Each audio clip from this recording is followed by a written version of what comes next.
Hello, brothers and sisters. Again, reminding you to go to Israel, the virtual house of prayer. Brothers and sisters, we don't want to just have a call of fasting and prayer for 40 days. We are seeking to launch a virtual 24/7 house of prayer for Israel, praying day and night until he returns. And it's Israel virtual house of prayer, where literally you can be on and be holding prayer meetings for Israel. And then another prayer meeting in Indonesia will take your place, and another in Argentina. Wouldn't that be amazing? So we're actually so encouraged. We want to not just have 40 days, but launch something that will go day and night. Hallelujah. I'm returning again to the Ruth vision.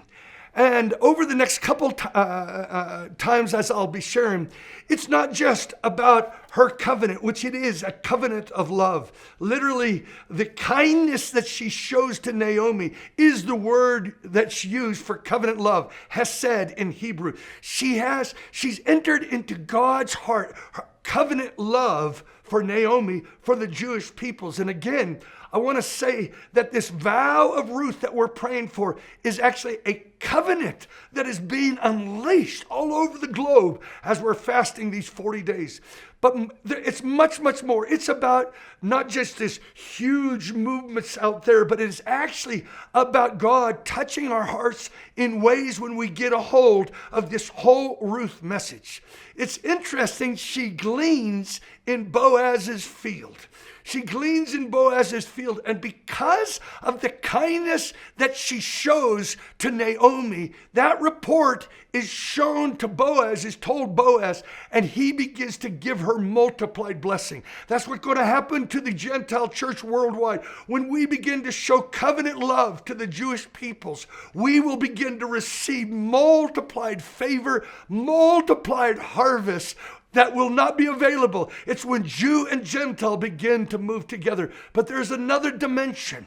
When Naomi is looking for the fruit of her own life, and she needs her grandchildren to be, so to speak, the fruit of her womb, so that the name of Elimelech, her husband, is carried on from generation to generation. She says to Ruth, tonight, go down to where the harvest is, where the threshing floor is, and there you'll find Boaz, and Boaz will be sleeping, guarding the harvest. And when he's there, find him and uncover his feet, and there lie at his feet. And she goes and does this, and suddenly Boaz awakes from his sleep and wonders who it is. And in reality, what that ritual meant is that she is hiding under the wings of Boaz. She's hiding under his wings, and she's saying, take me as a kinsman redeemer, take me as your wife. And I felt the Lord speak to me. Once the church begins to move with her Ruth calling, she is going to enter into a marriage with Yeshua, into a bridal love dimension. He is going to reveal his kindness through all of his blessing. And he will take us as the kinsman redeemer, and we will encounter bridal love like we never have. I'm finding it happen in my own life. I believe we're entering in, when we begin to move with Yeshua, the bridegroom Jewish man, who's coming back to earth to actually rule and reign, and the marriage supper of the Lamb. We are going to have a marriage bridal encounter with a Jewish man, Yeshua. And something's going to ignite, I believe, in this fast, and I want you to pray with me, an explosion of bridal love. I've been praying this in my own journey on this fast. Lord, I want to love you with fire. I want nothing but your pure love to burn inside of me. I'm saying, Yeshua, I'm even using his name. I've never done this my whole life. But a Native American woman actually kind of is schooling me in this realm. And she said, can you imagine what it means to Yeshua, to Jesus, if we call him the very name that Mary called him, his mom? The name that his disciples called him, Yeshua? I think it must awaken something in his heart. This is a part of our returning. We want to love you. We want your name to be very precious to us. And I've been praying, Lord, marry me, Jesus.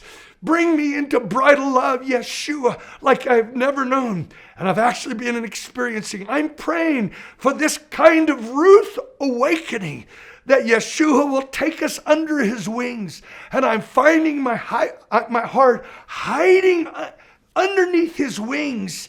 And I'm finding that temptation is not as strong, because the fire of love is burning more brightly than the fires of all this entertainment desires and the things. Could it be, brothers and sisters, we're entering into the Ruth bridal Boaz encounter?